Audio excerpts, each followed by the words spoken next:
하나님께서는 아무런 자격도 없는 우리를 아무런 까닭도 없이, 이유도 없이, 아무런 조건도 없이 사랑해 주시는 그 은혜가 너무나도 크고 위대하기 때문입니다. 그래요. 하나님은 정말 우리들을 이런 아무런 이유나 조건을 달지 않고 분명히 틀림없이 사랑해 주십니다.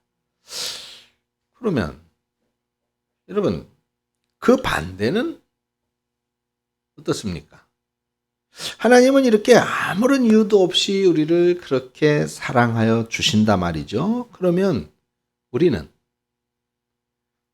하나님을 아무런 이유 없이 아무런 조건도 따지지 않고 하나님을 사랑하고 있을까요? 아니, 사랑까지는 가지 못하더라도 아무런 이유 없이 아무런 조건도 없이 우리들은 하나님을 경외하고 하나님을 섬길 수 있을까요? 지금 제가 드린 이 질문은 오늘 여러분들이 처음 듣는 질문은 아닙니다. 구약 성경 보니까 욥기가 이 질문을 받았어요. 오래전 우수 땅에 욥이라는 사람이 있었죠. 하나님을 경외하는 사람이었고 아주 철저하게 예배드리면서 하나님을 성심성의껏 섬기시던 그런 분입니다. 그런 욥에게 사탄이 한 가지 의문을 제시하죠. 욥기 1장 9절을 보니까 사탄이 여호와께 대답하여 이르되 욥이 어찌 까닭 없이 하나님을 경외하리까 그랬습니다. 사탄의 논리는 명백하죠. 욥을 비롯해서 모든 성도들이 하나님을 섬기는 데는 그 이유가 있습니다. 그 이유는 하나님께서 그들에게 잘해주시기 때문이죠. 하나님께서 그들에게 복을 주시니까 그들이 어떻게 하나님을 믿지 않겠습니까?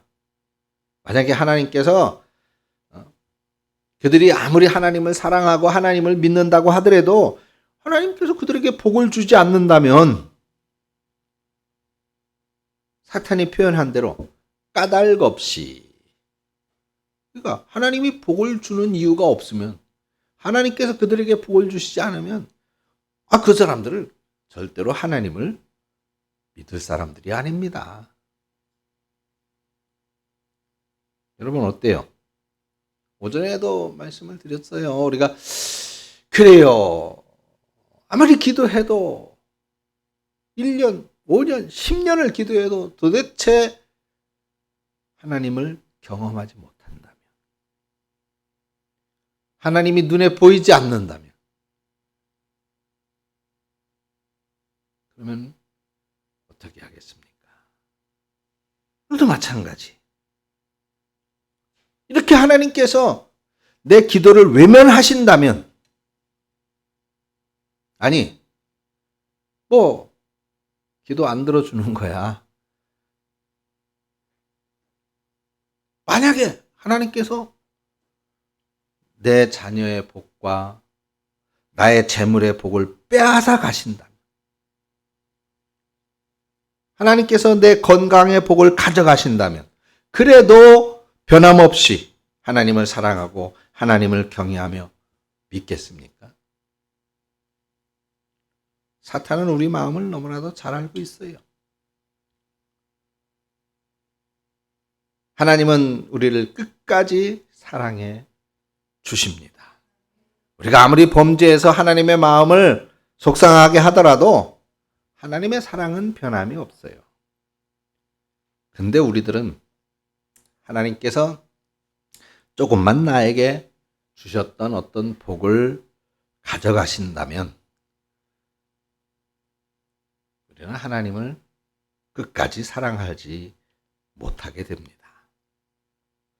그러니 욥처럼 그렇게 마지막까지 하나님을 사랑할 수 있는 사람, 주신 이도 여호와시오 가져가시는 이도 여호와시니 여호와의 이름이 찬송을 받으실지니이다 라고 찬양하면서 어떤 상황에서도 하나님을 경외하며 섬기는 그 사람을 하나님께서는 얼마나 기뻐하시겠습니까? 자, 오늘 본문에 보면은 두 사람이 등장을 해요. 그런데 이 두 사람은 참 서로 많이 달랐어요. 한 사람은 남자였네요. 그리고 또 한 사람은 여자지요. 근데 여기 남자와 여자를 구별하는 가장 중요한 차이점이 있었어요. 남자와 여자라는 거 말고도 가장 중요한 차이점은 의인이었고 한 사람은 죄인이었다라고 하는 겁니다. 본문 36절에 이렇게 시작하죠. 한 바리새인이 그랬어요. 그래요. 이 남자는 바리새인입니다. 바리새인. 분리된 사람이라는 뜻이죠. 분리된 사람. 즉 하나님을 위해서 세상으로부터 이 사람은 훌륭한 사람이야. 거룩한 사람이야. 경건한 사람이야. 이렇게 구별했다 그 말이에요. 그래서 이 남자는 바리새인으로서 하나님의 율법에 근거해서 진짜 말 그대로 구별된 삶을 살고 있었어요. 그러니까 거룩한 삶을 살고 있었다 이 말이죠. 반면에 자, 이 여자의 집에 들어온 한 여자가 이 남자의 집에 들어온 한 여자가 있었어요. 성경은 이 여자에 대해서 뭐라고 표현했습니까? 37절에 보니까 죄를 지은 한 여자다. 다른 설명이 필요치 않았어요. 이 여자의 이름이 무엇인지 말하지도 않습니다. 이 여자에 대한 평가는 죄를 지은 여자입니다. 그 당시 사회적인 편견과 또 사회적인 부조리와 구조 때문에 이 여자 어쩔 수 없이 어떤 죄를 졌을지도 모르겠습니다. 그렇게 옹호하는 분이 있을지도 모르겠습니다. 근데 성경은 단호해요. 단 한마디도 여자가 어쩔 수 없이 죄를 지었다라고 옹호하는 말이 없습니다. 오히려 단호하고 명백하게 표현합니다. 그 동네에 죄를 지은, 단호하죠? 죄를 지은 한 여자가 있다. 이것이 성경의 평가입니다. 근데 그래 사람들은 참 그렇잖아요. 좀 내 마음에 안 들면 어떻게 해요? 다 비난하잖아요. 내 마음에 조금만 안 들면 인상 벌써 달라지고, 그죠? 직접 대놓고 야 너 나빠라고는 말할 수 없어도 뒤돌아서 다른 사람들한테 누구는 걔는 몹쓸애야. 걔는 안 좋아. 이러면서 뒷담화 까잖아요. 그럴 수 있어요. 그래 사람들은. 근데 예수님은 어떨까요? 예수님은 어떻게 평가했을까? 예수님은 안타깝게도 예수님마저 이 여자가 죄를 지었다. 더군다나 47절에 보세요. 이 여자가 어떻게 죄를 졌다는 거예요? 많은 죄를 졌다. 예수님은 한술 더 떴어요. 동네 사람들은 죄를 지었다 이렇게 평가했죠. 저 여자는 죄인이야. 근데 예수님은 죄인 맞아. 죄인인데 많이 죄를 졌어. 이렇게 평가를 하고 있어요. 그래요. 많은 죄를 지은 예수님도 그렇게 평가를 하신다면 그죠? 자, 그렇다면 이 남자와 이 여자 사이의 가장 큰 차이가 뭐예요? 한 사람은 믿음 좋은 정말 거룩한 삶을 살고 있었어요. 근데 한편 또 한 여인은 많은 죄를 지은 죄인이다. 이렇게 평가하고 있어요. 자, 그러면 우리는 동서고금을 막론하고 그냥 간단하게 그러면 경건하게 믿음 좋게 훌륭하게 사람들에게 존경받으며 사는 그 사람이 복을 받는 게 당연하겠어요? 많은 죄를 지은 이 여자가 복을 받는 게 당연하겠어요? 누가 복을 받아야 돼? 바리새인이요. 아니, 우리는 당연히 나쁜 사람은 복 받으면 안 돼. 에? 드라마를 볼 때도 막장 드라마 보잖아요. 그냥 아이고 그냥 내 옆에 있으면 한 대 주워받고 싶은 그런 사람. 근데 우리는 그걸 보면서 막 아이고 저 나쁜 년, 저 나쁜 놈 막 이래가면서 드라마를 그래도 보면서 속으로는 뭘 기대해? 그 사람이 나중에 터질 거를 이제 기대하잖아요. 그 사람이 이제 그 지금 막 구박당하고 핍박당하는 저 사람한테 이제 저 사람이 이제 반전을 일으켜서 당하게 될 거를 기대하고 또 이제 그런 장면이 나오게 되면 그야말로 속 시원해 하잖아요. 그래, 우리는 당연히 거룩하게 살아가는 의인은 당연히 하나님으로부터 복을 받을 것이고 악을 행하는 죄인은 하나님으로부터 벌을 받을 것이다. 이건 뭐 우리가 당연히 기대하는 거잖아요. 그죠? 당연히. 어느 사회나 동일하게 존재하는 사람들의 공통적인 의식이에요. 그래서 권선징악이 있는 거예요. 자, 그러면 그런 차원에서 오늘 본문의 말씀을 봤을 때 우리들의 생각이 맞았어요? 틀렸어요? 전혀 틀려요. 그죠? 예수님은 이런 우리들의 생각을 잘못됐다고 말씀하고 계십니다. 우리들의 생각은 바리새인, 의인이야, 거룩하게 사는 사람이야, 복을 받아야지. 하나님으로부터 복을 받을 거야. 이 죄인, 여자, 이 많은 죄를 졌대, 벌을 받아야지. 그게 우리의 생각인데 예수님은 아니야. 하나님으로부터 복을 받고 사랑받는 사람은 바리새인이 아니라 이 여자야 라고 말씀하고 계셔요. 그러면 아니 예수님은 왜 우리들의 일반적인 생각을 완전히 뒤틀어서 이렇게 평가하실까? 그 기준이 무엇일까요? 그래요. 하나님은 사람을 평가할 때에 그가 믿음 좋은 사람이냐 죄이냐 이걸 가지고 평가하는 게 아니라 사랑을 가지고 평가하신다는 겁니다. 사랑을 가지고 평가하신다. 그 기준을 명확하게 말씀해 주고 계시는데 42절이죠. 갚을 것이 없으므로 둘 다 탕감해 주었으니 둘 중에 누가 더 그를 사랑하겠느냐라고 말씀합니다. 예수님의 평가의 기준이 뭐예요? 사랑입니다.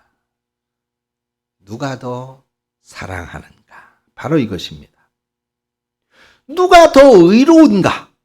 누가 더 믿음 좋은가라고 하는 관점에서 보면 구별된 삶을 산다는 의미의 이 바리새인으로 불리던 이 남자가 어떤 죄를 저질렀는지는 우리가 알 수 없지만 동네 사람들에게 죄를 지은 여인이라고 평가받는 이 사람, 이 여자보다 훨씬 훌륭하죠. 그래서 하나님의 축복은 당연히 죄를 지은 이 여자가 아니라 바리새인인 이 남자에게 주어져야 되는 것 같아요. 근데 예수님의 기준은 아니라는 겁니다. 의로움이 아니라 사랑이다는 거예요. 그래서 누가 더 사랑하는가라고 하는 관점에서 바라보면 평가가 완전히 달라지죠. 44절부터 보세요.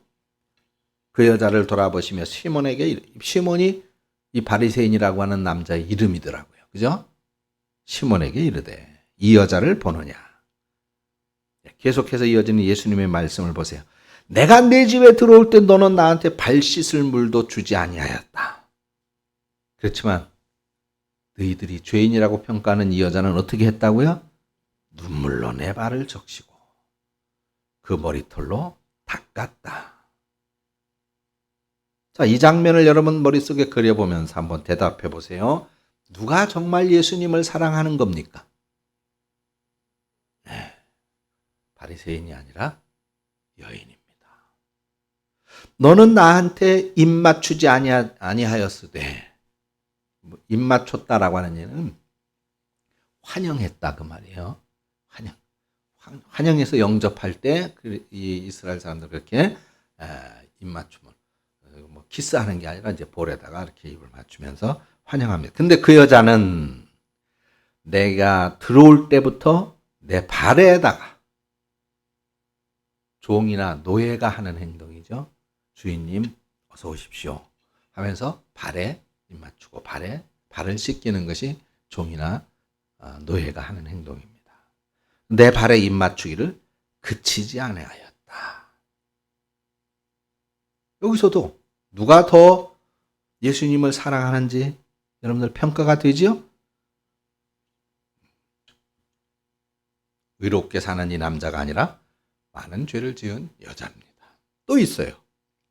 56절에 너는 내 머리에 감람유도 붓지 아니하였으되 근데 죄인인 이 여자는 향유를 내 발에 부었다. 마지막으로 한 번 더 질문해 볼게요. 여러분, 바리새인이라고 불리는 이 남자와 죄인이라고 불리던 이 여자 가운데 정말 누가 더 예수님을 사랑하고 있습니까? 뭐 누가 봐도 그죠? 이 여자죠. 그러면 처음에 우리들의 일반적인 상식에서의 평가가 완전히 뒤바뀌어져. 그렇죠? 완전히 달라져요. 그래요. 이것이 바로 예수님의 평가이고 하나님께서 지금도 우리 성도들을 바라보시는 변하지 않는 평가의 기준입니다. 자, 우리들 중에는 그래요. 정말 존경받을 만한 훌륭한 신앙의 모습을 가지고 계신 분들이 많죠.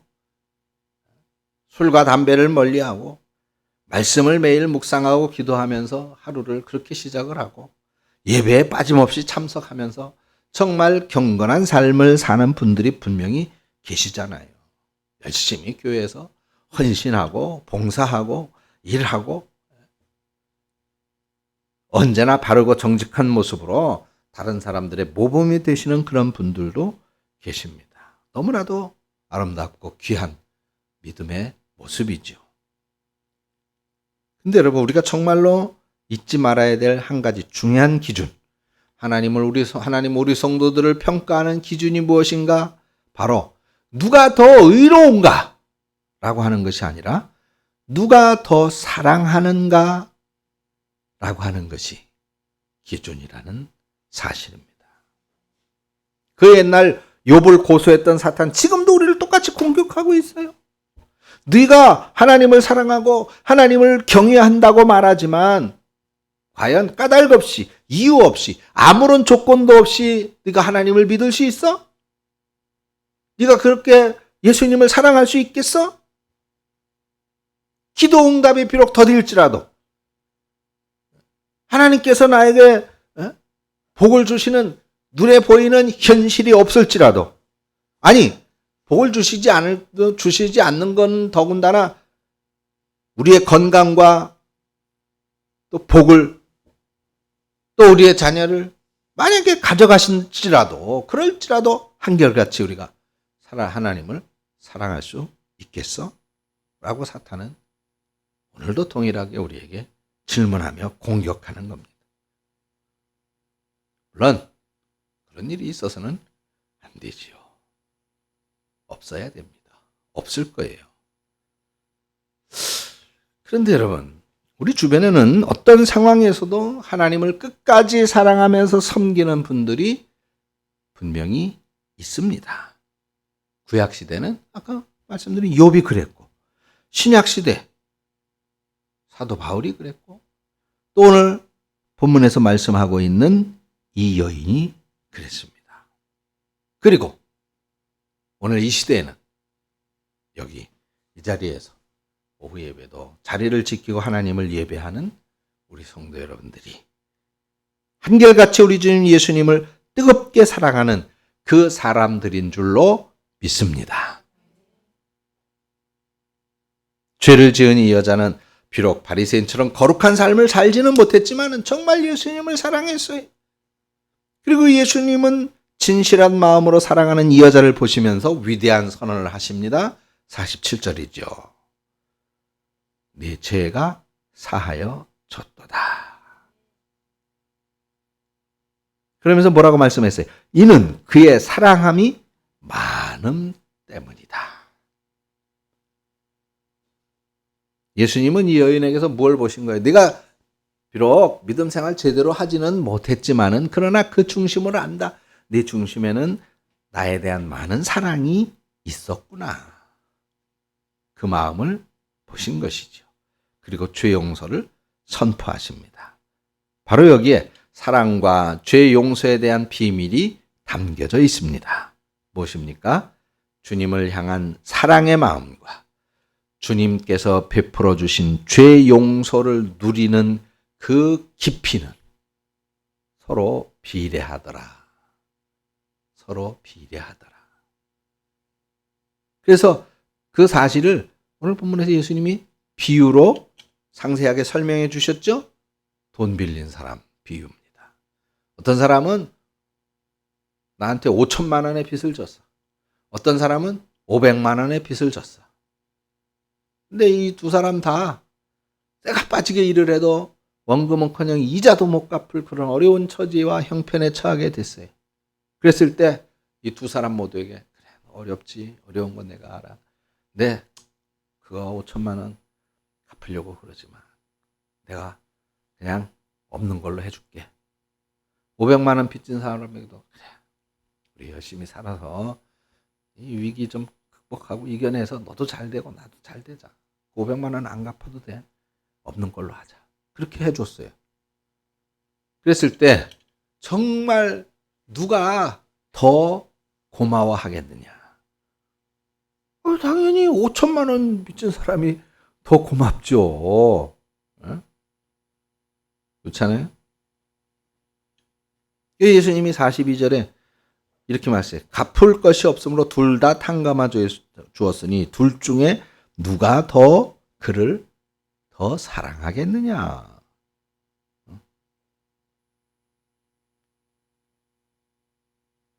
여기 예수님 누가 더 고마워하겠느냐? 누가 더 시름을 덜겠느냐? 그렇게 질문한 게 아니에요. 누가 더 사랑하겠느냐? 이렇게 질문하고 계세요. 예수님께서 말씀하시려고 하는 바가 명백해요. 내가 죄를 적게 지었다고 생각하는 사람, 나는 나 정도 살면 모범생이지. 나 정도 살면 잘하는 거 아니야? 물론 그 사람도 죄 용서를 받았지만은 그런 사람에게는 예수님의 은혜가 그렇게 크게 다가오지 않는 겁니다.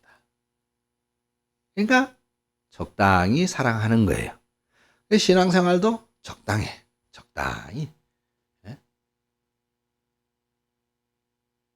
근데 내 죄가 정말 태산보다 크다고 여기는 사람. 그래서 예수님께서 십자가의 죽음으로 나의 죄를 용서해 주신 이 대속해 주신 죄 용서가 그야말로 하늘을 두루마리 삼고 바다를 먹물로 삼아도 다 기록할 수 없을 정도라고 여기는 사람은 예수님을 어떻게 얼만큼 사랑할까요? 그야말로 오늘 본문의 이 여자처럼 뜨겁게 사랑하겠죠. 절실하게 사랑할 거예요.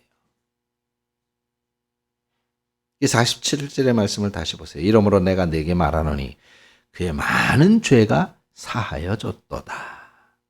그 이유가 뭐라 그랬어요? 47절. 이는 그의 사랑함이 많기 때문이다.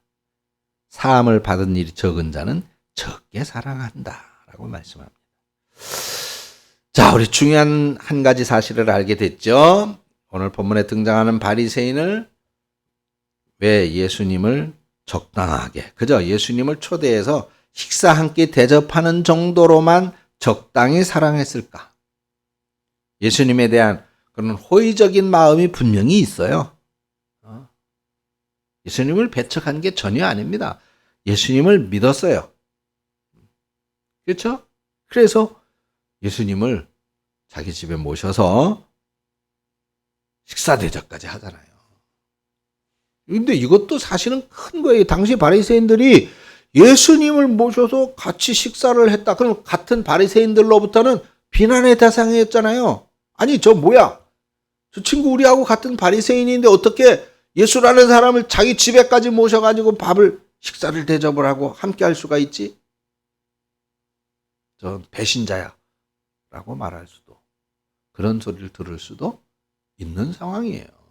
그러니까 바리새인도 정말 큰 결심을 한 거죠. 그런데 그는 예수님이 들어올 때 발 씻을 물도 주지 않고, 머리에 향유, 기름, 감람유도 붓지 않고, 그냥 예수님, 아유, 훌륭하십니다. 좋아요. 감사합니다. 우리 집에 와서 식사 한번 하시죠? 라고 하는 정도로 예수님을 맞이했다는 거예요. 예수님을 정말 감격스럽게, 뜨겁게 사랑하지는 못했습니다. 그 이유가 바로 죄 용서의 풍성한 은혜를 누리지 못했기 때문인 거예요.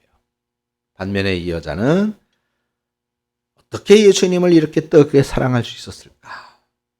아마 이 여인은 자신의 죄는 이제 도저히 씻을 수 없는 죄다, 용서받을 수 없는 죄다라고 여기고 있었는지 모르겠어요. 그런데 그 모든 죄를 하나님께서 용서해 주신다, 그 모든 죄를 없이 해주신다는 메시지를 예수님께서 그런 선포를 하고 다니신다는 얘기를 들었겠죠. 너무나도 감격스러운 거예요. 구원의 빗줄기를 보게 된 거예요. 그래서 그 예수님이 예수님이 이제 자기 마을에 오셨을 때 바로 그렇게 나를 용서하신다, 그런 죄인을 용서하신다라고 선포하고 다니시는 그 예수님에 대한 감격이 솟구쳐 오른 것이죠. 바로 큰 죄를 용서하시는 예수님의 놀라운 은혜가 충만하게 되었던 것입니다. 자, 여러분, 사탄은 여전히 우리를 고소합니다. 너희들이 까닭 없이 하나님을 사랑할 수 있겠어? 너희들이 조건 없이 정말 하나님 사랑할 수 있어?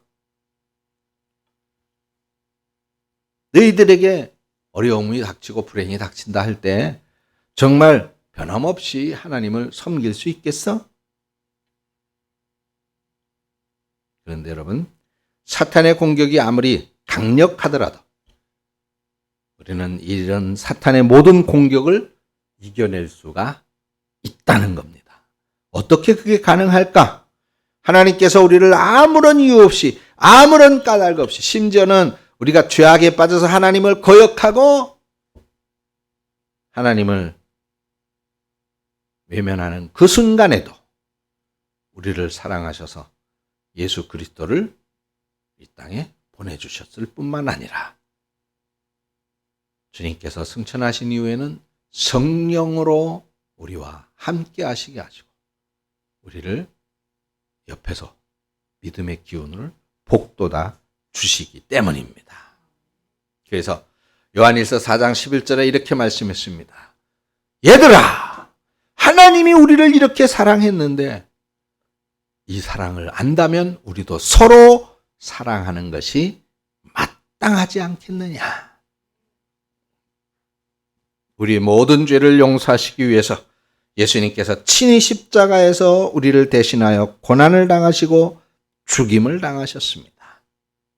사랑하는 성도 여러분, 이 사실을 여러분들이 알고 있는 것뿐만 아니라 믿는다면 사단의 어떤 공격에도 흔들리지 말고 우리 주 예수 그리스도를 변함없이 사랑하고 예수를 사랑하듯이 우리 성도들을 서로 사랑하는 우리 교회가 되어지기를 주님의 이름으로 축원합니다. 하나님 아버지 은혜를 감사합니다.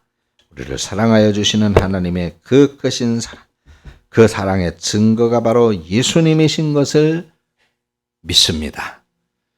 그런 것처럼 하나님의 그 사랑의 증거대로 우리도 또한 하나님을 사랑하고 또한 우리 형제들을 사랑하는 우리 대강교회가 되게 하여 주시옵소서.